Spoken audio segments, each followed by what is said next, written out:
Welcome everyone to Tarot Journeys with Guy. How's everybody doing? Peace, peace, peace.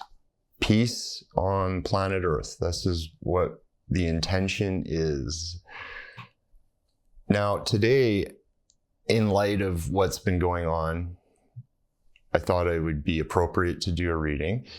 What I was going to do today was start a little series of, I guess they are tarot lessons, but yet what I wanted to do originally, and kind of the intent of starting this channel, was to lay out what I'd been researching for the last, 20 years of my life, but more importantly, like the last 4 years, around the esoteric history of the tarot cards and how the tarot itself is a way of transmitting that history, okay? The story on how the esoteric, the hidden knowledge, the knowledge that had been, how do we put this? The knowledge that the Catholic Church in the medieval times and coming up to the Renaissance wanted to prevent the people from acquiring spiritual knowledge around the full expression of the human form, let's call it. Okay, that's as simply as I can put it, right? So, and it's a very cool thing because now we're in this time where the same energy is afoot, okay? And the tarot itself was devised in many ways to help navigate that, right? So it's very cool in the sense, but there's a rich story with the tarot and how it's come to us and what it's expressing, okay? It's like a book in many ways, okay? And this is a big thing. So I was kind of planning to do this a little later, I guess. The world situation doesn't it doesn't really allow us to wait, and it's perfect timing. This thing, what's going on with the deep state war and them triggering wars and what we're seeing now with Israel and the Middle East and everything. And it's very important. It's very important us to be sort of in tune, right? And that, to me, it's a signal. I've been waiting for this, I guess. And so with that said, I'm going to be posting a bit more videos and putting them out there, but in the form of also, I guess, sort of laying this esoteric story out that the tarot presents, right? And I'm going to go over one card at a time, especially with the major arcana at first, and do it very intuitively, I guess, in a way. For me, like this thing with the YouTube and everything, I like doing it because it can be very free. It's freeing, okay? There's a free flow, and a lot, like I don't script out anything that I do, and that's the tarot. The tarot is a very intuitive, it's about accessing our intuitive process. And so, and even though there is a bit of planning and stuff, and there's a lot of research, but I wanted it to kind of come out naturally, okay? And so that's how we're going to approach it. So today, what we're going to do is we're going to first approach a basic component or a building block in doing readings and the spread. Okay, and it's very relevant to what we're doing, because what we're going to be sort of looking at is the lesson of problem, reaction, solution. Okay, or thesis, antithesis, synthesis, and that kind of notion of how the deep state have been operating and how they utilize this scenario. And we see this happening right now in Israel, where there's a problem, a reaction, and a solution, but these deep state bad actors have their hands in every aspect and have been populating each area with their own people. And they've been doing this for a very, very long time, okay? So like with the cards, the 3 card spread can be related to that. okay? Within the tarot, we look at it a little bit different, but see, and that's the thing. That's why I call it a fundamental building block, because we can sort of apply it in many different ways. And I've done a couple of readings already. I do use the 3-card spread. I did one with mind, body, and spirit. The other one is past, present, future. And it goes on. And it's part of the esoteric teaching, part of the Pythagorean numerical system of how the universe expresses itself. Okay. And so the 1 and the 2 and the 3 are very important, right? And how that can come about. And so, yeah, it's really interesting. And so we can apply what these guys are doing to that system and sort of understand it a bit better. And that's why with some of the tarot readings and the tarot readers, they kind of get what's going on, or they can see it, because part of that fundamental building block is there within the tarot, and you utilize it. Okay. And so it's very simple, right? That's why also when I'm doing the readings, and that's the thing, I want to do this in such a way where it plugs into what people already understand, or, it doesn't take away from what people are already doing out there in the world, and what they're learning, and it's more about kind of bringing us together than dividing us. And that's what the problem reaction solution scenario kind of presents. That's how they create the division and the divisive mentality and the actions that come with that, and how people behave in the world. Right? And so understanding that, and we can also bring that together. So we can see this happening right now. And so it's very important to sort of be on the peace, bringing peace and unity to the scenario, and not being caught by their machinations, by their manipulations, and they being the deep state, being the globalists, the World Economic Forum, the Davos Group, the Bilderbergs, the main, there's many names there. It's starting to become obvious. It's not really important how far we go, I guess. I don't know. I mean, to me, there's a lot of information coming out about how the intelligence communities are manipulating people, their worldview via social media, and taking actions and doing nefarious things under the cover. And so this thing of, it's well known that the CIA has been funding and creating militant groups and extremist groups all over the world. And it's the same with this thing in Israel right now, and the Mossad and all of these guys, right? This is where the deep state, this is part of it. So, and it's hard for people to see when there's something that is terrible that happens, like this attack. It's kind of easy to be divided on one side or the other. But this is one of those issues where it's very touchy, and it's very divisive, and you can already see the lines of division being created with it. It's part of their plan. What we're going to do is I'm going to talk a little bit more about the cards. I'm going to lay out the spread and just kind of explain it a little bit better. And then I think what we'll do is we will do a problem reaction solution reading. Okay. So the Pythagorean number system begins is with the 1. That one source is the glue, is the thing that holds it all together, let's say. The one that can never be divided, and once it is divided, it is no longer one. Okay, that kind of notion, and you gotta look up the Pythagorean system, Pythagorean numbers, because that is a big part of what is being expressed in the tarot cards. That's why with the Rider-Waite and many other cards, they utilize the Roman numeral system with the cards as a way of expressing that, as a way of bringing us back to the ancient system. Okay, so that's the 1, right? And so that would be our first place. Now, we're not going to read the cards. Actually, I'm not going to flip the cards over, because this isn't about reading the cards. We're just trying to understand the spread, right? So yeah, the 1. Okay. So that card, that is the expression of the whole universe, of the wholeness of everything.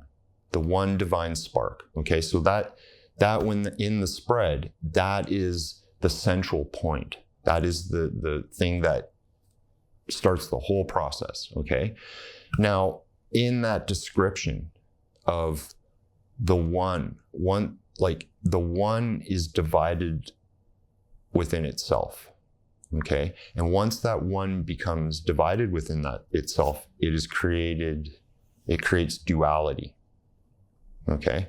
And so you have the one that, once it's divided, begins this process of breaking itself off, let's say. And in that way, the universe is just describing itself. Now, in many myths and legends, it talks about how the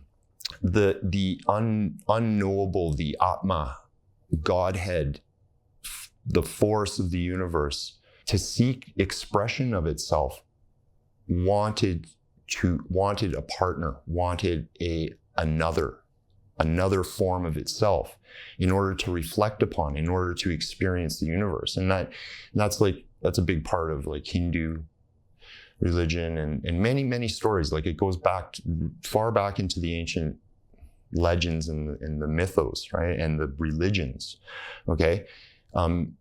That sometimes that too is described as Maya, or as the illusion, or as the reflection of the divine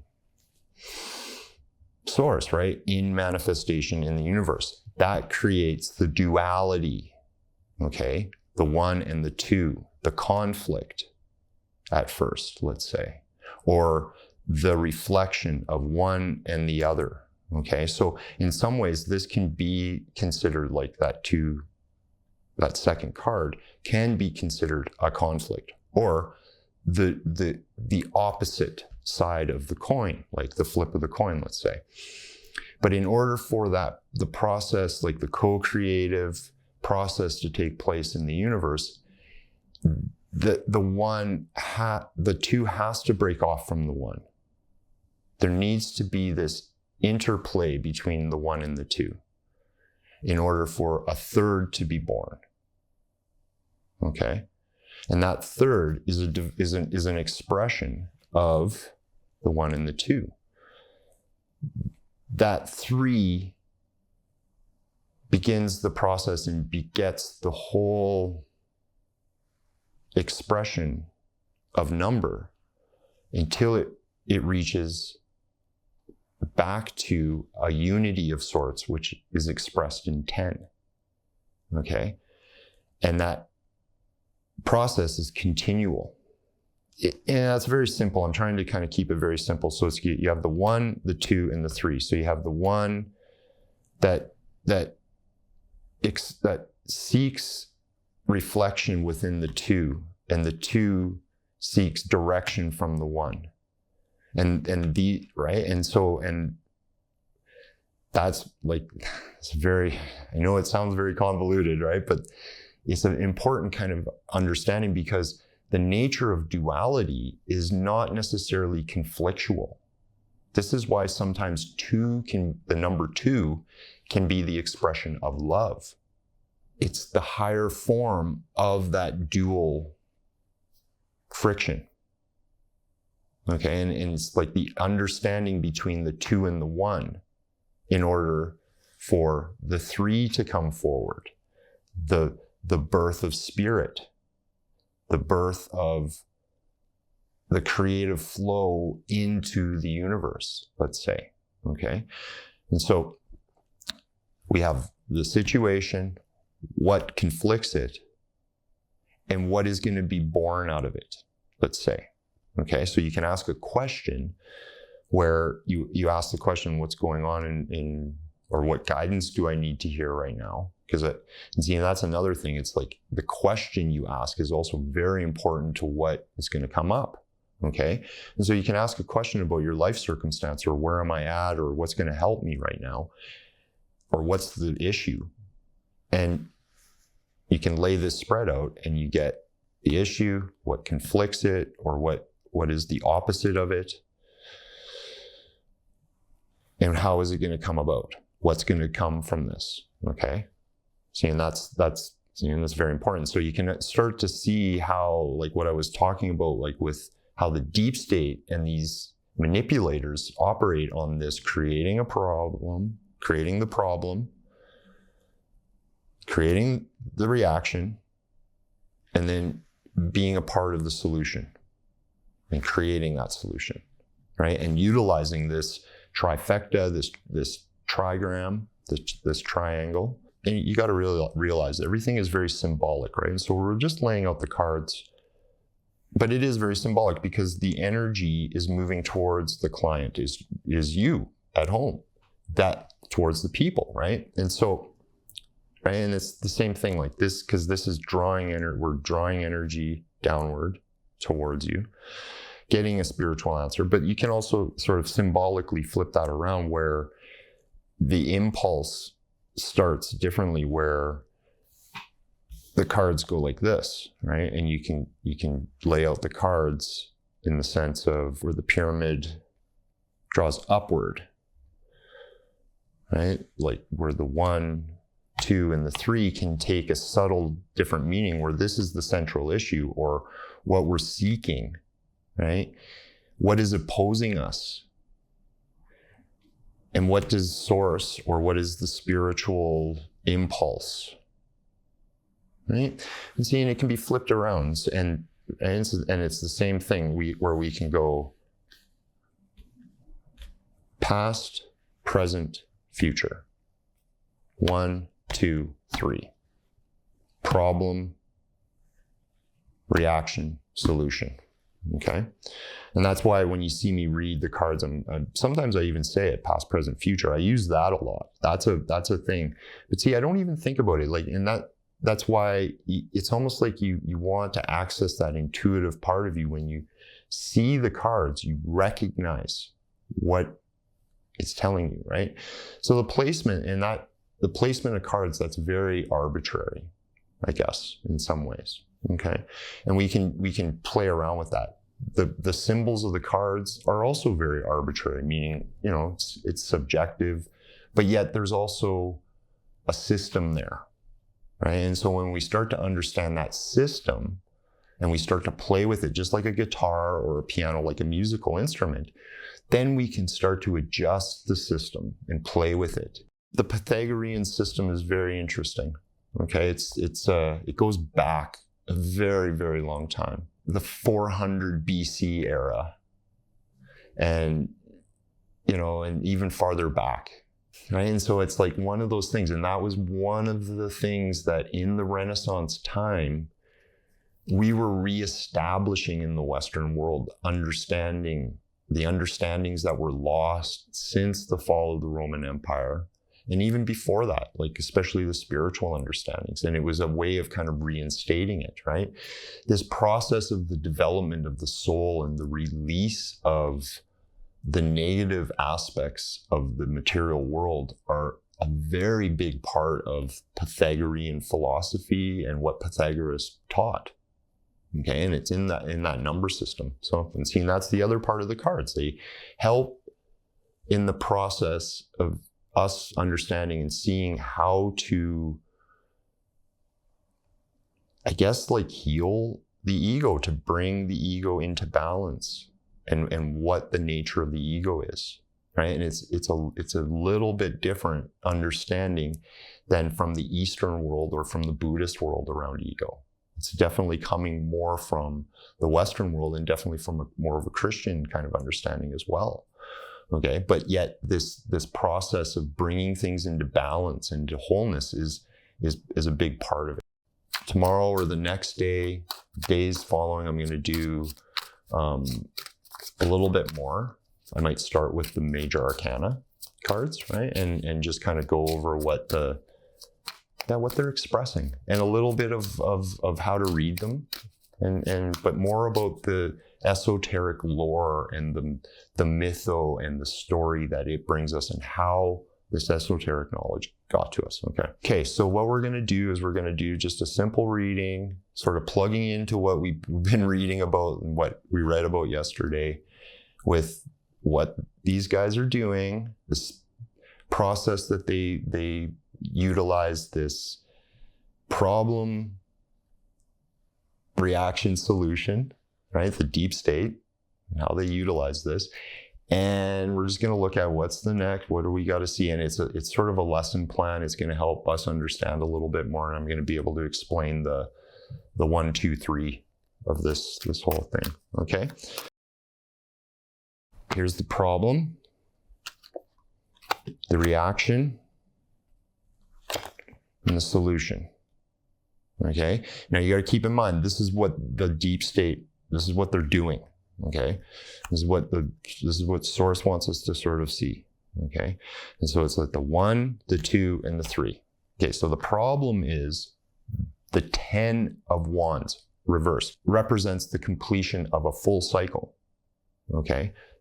From 1 to 9 to begin the cycle again with 10, which is 1. 1 plus 0 equals 1. That is the simple essence of numerology, is breaking down numbers to its whole. Now, the number system we use is a 10-based number system. So meaning that the numbers from 1 to 9 have significance. And the set is begun again with the 10. Okay, that's a part of the study, right? So we've got 2 10s, both reversed. The completion of a cycle. We are in an end game. They are in an end game. They have carried these actions, carried these plans through, all 10 of them, let's say, carrying the stick up to the finish line, and they're not successful. Okay, they like this whole idea of like the 10 reverses. He's to like release the cards or release the wands, right? He's carried this burden for so long, and it's just like, man, I am done. Like I've hit the area, and actually what it is this guy, and he's collecting wood for his house, or he's collecting wood, and he has to go out of the city, out of the area that he's lives, and he has to go and collect it, and he's got to bring it back. And by the time he's back, he's tired, and so sees the boundaries, like, oh, I can rest finally. Okay, that's what they think. They think, oh man, we're getting away with this, or this is going to be successful. So all of the plans have been sort of implemented, and what we're seeing with what's going on is the end game for these guys. They kind of understand it, and right, and that's a big part of it. But yet, for especially like the last 10 years, like what we're seeing right now with Israel, but also in the energy of what we've been moving through, this is where they've been very active, the deep state, these globalists, okay? And they've had to implement all of these different sort of measures and actions to kind of get us to this state right now. But somewhere along the line, I mean, if we're going to look at it like 10 years ago, the Trump administration came in and everything started to fall apart for them. And slowly by slowly, their system and their machine has been kind of chipped at, and like, this is the nature of the war. And so in order to kind of keep this going, they've had to sort of trigger their final aims, like what we've been talking about, and is creating this scenario that people get hoodwinked by. But meanwhile, what these guys are doing is experimenting on humanity, waging a war against people via biological weapons and weaponized humans and in direct war, proxy wars, right? And man, it just goes on and on what these guys have been doing, implementing this, and human trafficking and selling, and the drug trade, and pushing this on people and getting away with it, right? And starting wars and things like this is a good way, but it's also the money. So they created this. They've got people in every avenue, and that's well known. We've known for a long time, especially since 9/11. Whole deal with 9/11 and how the CIA and what hand the CIA had in that, okay? And it's the same deal. that's part of it. It's like for us to see how they've got people in all of these different areas, and they've been placing these people. And if we look back, even just but in the last 10 years, like since Obama's second administration, it's been obvious, and we can track back all of these players and these people, and this is what's happening. This is why their system is being taken apart. Okay, and so like that's a big part of it. They had to have all of these people in these places to create the problem. Okay, so what is their problem? Okay, what is the thing that they want to sort of get at? Well, they want to bundle the entire world in this grip. Okay, now go look up what a bundle of sticks means in Latin. Okay, this fascism and totalitarianism and like total control and binding everybody together in this, right? And that's the symbol of this. And the people that are pushing it are there playing all sides of it. Okay, we've seen all sorts of different things, like people, like all of the corporations and the big tech and the big pharma and the banks and everything, coordinating and working side by side with the government agencies. Okay, that's one part of it. The other part is like these NGOs and the charitable groups and the ADL and this Poverty Law Center and these types all over the planet, Vanguard, BlackRock, private interest is a part of that, right? And governmental bodies, and in the schools, and in the medical system, in the military, in the police, all aspects of the infrastructure of society. That's the nature of insurrection, okay? But yet placing these people there over long periods of time in order to gain the goal of bringing them all together and lumping them in that bundle of sticks, okay? And creating that system.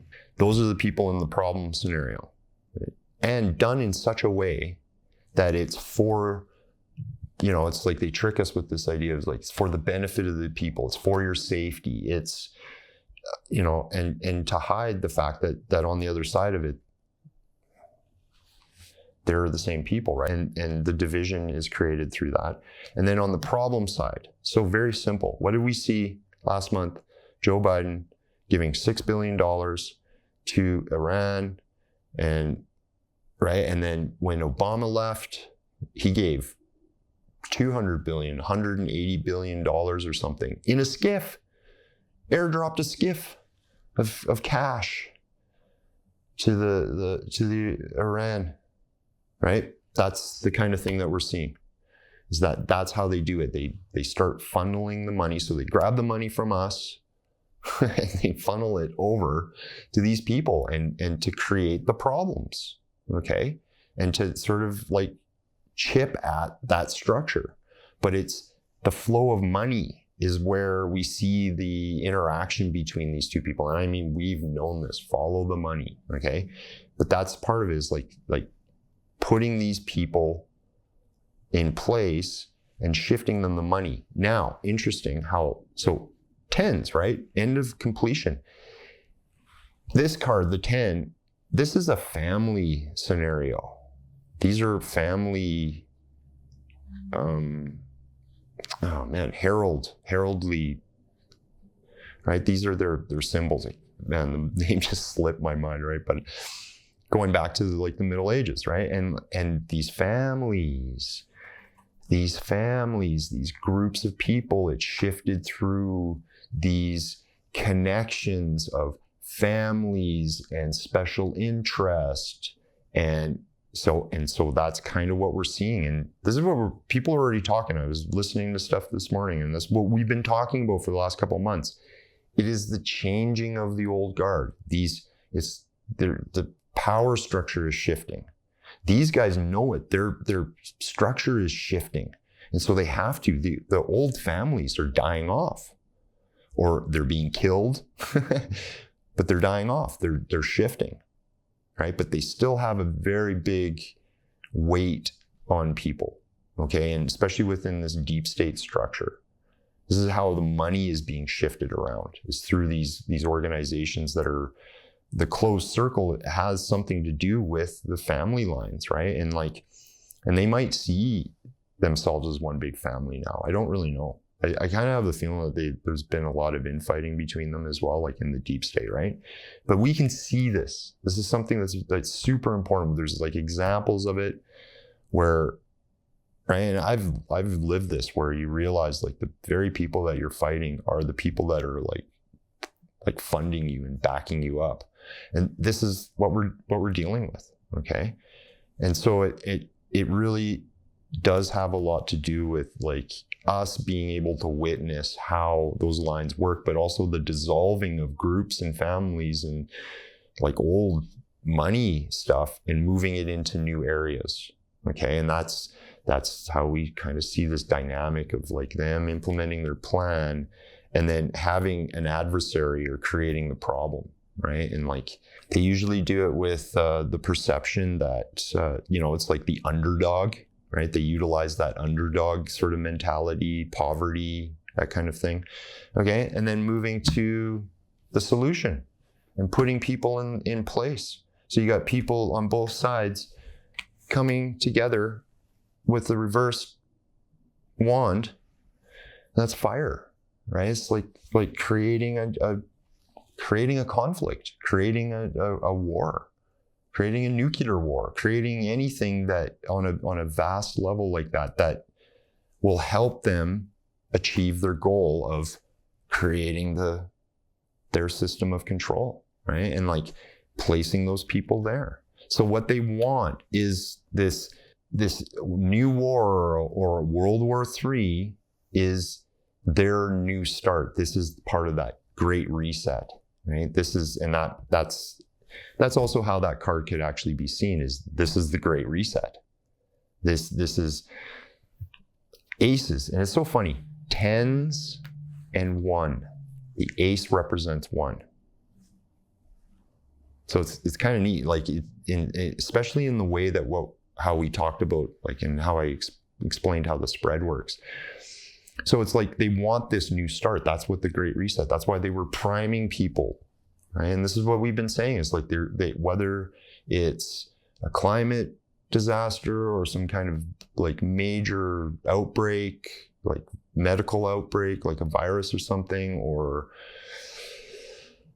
a major war, anything to kind of create that division and so that they can implement their control measures, their Great Reset, okay? Well, all of the aces have the hand of God, hand of source, of divinity presenting it, right? And it's kind of like that. It's like the hand of source is actually what's in charge of this.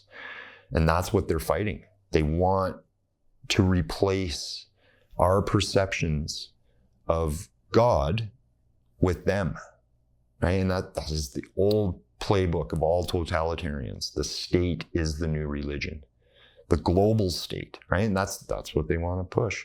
And that's what we're going to see with this situation with the Israel narrative, right? Unraveling and just how sticky and how far back that goes and how touchy it is. And it's like a lot of other situations that they've been hammering on. So they've got people in all three aspects. Now, they're not going to get away with it. We're not going to let them, okay? And that's why we're doing the readings. That's why everybody is out there doing what they got to do, and bless them and bless all the people in a prayer of peace and healing for the human family right now, so that this can be stopped. This can be stopped in its tracks. And that is what's happening. We've been activated, and it's going to continue, right? That's super important. So we have to kind of keep in that vein and that prayer of peace. Okay, everybody, I hope you enjoyed. I think that's enough for today. Now make sure that you stay tuned because we're going to do a little bit more on the next one. So if you haven't already, please hit that subscribe button, like the video. Wherever you are, take care of yourself, and I hope to see you on the next one. Bye-bye.